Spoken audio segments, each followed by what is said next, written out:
Hello, welcome to this preview of the last 16 of the Champions League, especially the ones involving the Spanish teams.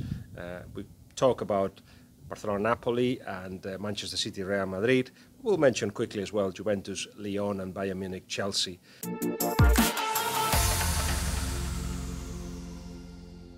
I will be at the Camp Nou, and the first one that we'll talk about will be Barcelona-Napoli.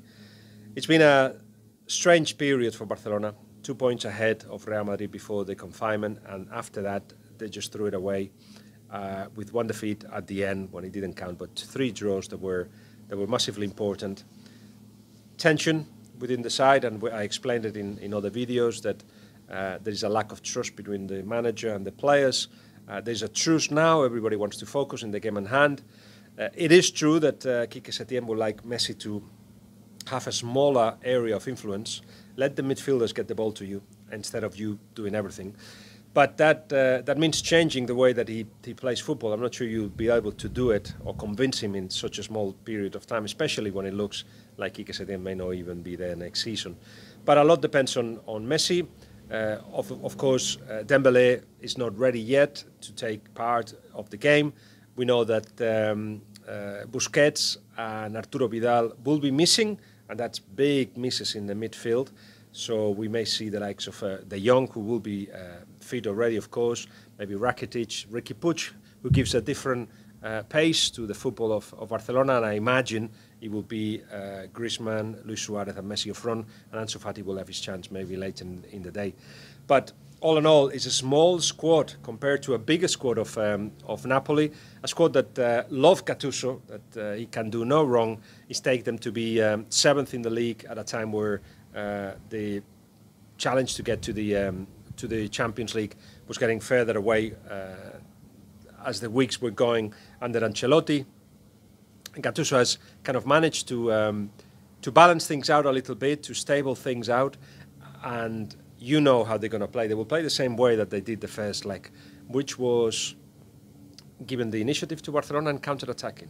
That's how they created enough chances to actually be more than 1-2-0 up before the goal of Barcelona. Griezmann, which was the first shot on goal of Barcelona. So they know how to stop teams like that. They've done it with Atalanta, with Juventus, in the Cup, for instance. They won the Cup, and that qualifies them for the Europa League next season. But it was done with a very solid defence, dropping very deep and being compact in the middle. They try to do the same with Barcelona and be patient. They know that one goal obviously will take them to the next round. It was 1-1 in Napoli. For Barcelona, yeah, a lot, as I said, depends on Messi. Luis Suarez will appreciate the rest that he's going to have, or that has had, and basically will have a lot to say if his influence in the game is big enough. What I mean is you need a lot of running from Luis Suarez, both with and without the ball. You need a lot of running from Griezmann. When he was getting to the point where he started to understand the game, or the game that he had to play with Barcelona, the season ended. So there are obviously things for it to improve. This Barcelona have never been, in the last 12 years, never fallen out to this stumbling block, this obstacle of the last 16. They've always qualified in the last 12 years, and you will expect that to happen, not just because at home, but because fresher legs and fresher minds will probably mean that they beat what it will be a very compact, very tight Napoli. The thing is, though, not sure they will go much further than that, but there'll be time to talk about that. I'm going to Lisbon, so I will do the preview of the quarterfinals already from there, I imagine. From the other 2 games that don't involve the Spanish teams, Juventus-Lyon, Juventus have struggled to be effective up front, to create enough chances. Lyon will try to play the same way that they play against PSG in the cup final, that they only lost at penalties, which again will be trying to kill any kind of a space and counter-attack. And Juventus will need the competitiveness of Cristiano Ronaldo for these games. You know you can count on him. But also that developed relationship that he's got with Balague will also help. They had a more difficult task of overcoming a 2-0 against Atletico Madrid. This time is 1-0 against Lyon. and they managed to get a 3-0 in the second leg in the last stage last season. So I expect Juventus to do the same. Bayern should qualify against Chelsea. Lewandowski wouldn't have played the return leg if he had played when he was in the calendar originally, but now he's ready, more than ready. He's after Ciro Immobile, the best goal scorer in Europe, and it is good news, very good news for Bayern. Pavard, it's the only absentee, the right back, but they've got all the players that can play there, like Odriozola. I know that the manager doesn't trust him that much, but still, the team is very, very strong, and I expect another victory against Chelsea. It's been a month since Bayern last played. It's been since the FA Cup final that Chelsea have played. I think that benefits Chelsea a little bit, but turning that around, that 3-0 will be a really difficult task. Finally, Manchester City, Real Madrid. I know that stats show that playing at home without fans doesn't affect it as much, but it does affect it a little. And playing in friendly surroundings will benefit Manchester City.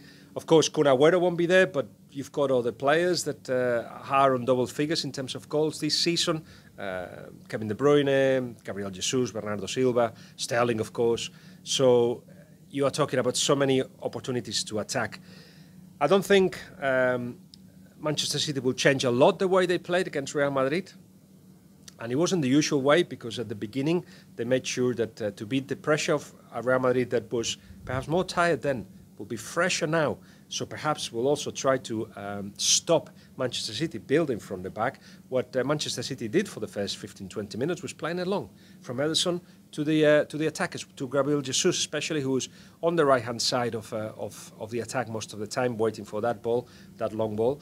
And little by little started growing into the game. The goals came, if you remember, against the Tide, when Real Madrid scored. Isco, I think it was. Isco. It was when Manchester City were playing the better, and when Real Madrid were playing good, it was when the goals of Gabriel Jesus and then the penalty just turned things around for City. Sergio Ramos will be missing, and that's a bigger absentee than Kun Agüero is for City, because Sergio Ramos allows Real Madrid to put the defensive line high up, but when he defends in their own box, he's the best defender they've got, no doubt. Has got a great relationship with Varane. He's a leader as well. Perhaps a little bit rushed in certain decisions. That explains his sending off in the first leg.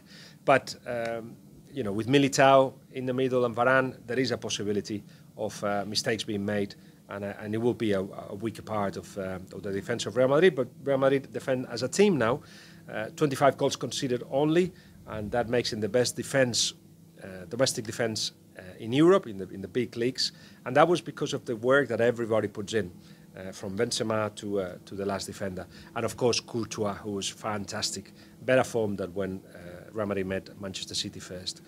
All in all, it looks balanced. I think that Manchester City have got enough. They need to play well as a team. That's the thing with Manchester City.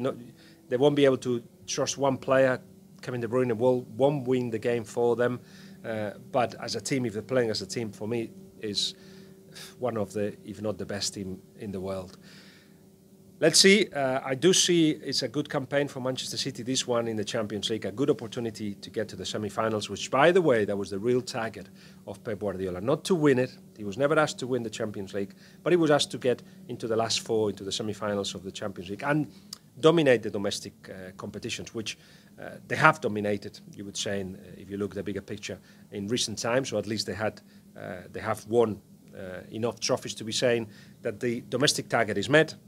In Europe, the part of the agreement or the deal, the thing that I spoke about when Pep Guardiola first arrived, is take us to be one of the best 4-6 teams in Europe, and that's the step that has to be taken. If it hasn't happened before, many reasons, little mistakes, individual mistakes, which penalise them. The fact that the way that Manchester City plays, it needs to work collectively, as I say. If any part of the collective shows a weakness, being the defense or the attack, then they suffer, as they don't have. Look up front, they've got Gabriel Jesus and Kun Agüero, who will be missing. Others have got Hazard or Benzema or Messi or Luis Suarez, and you would see that there still is a difference there in terms of individual quality, but collectively, when everything works, Manchester City are brilliant, and I think, and I hope, because I would like to see Manchester City going further. I hope that that this is actually a good year for them in Europe. I'll see you and talk to you in the quarterfinals. Remember to subscribe, to tell everybody that we're here, and there will be more videos on your way.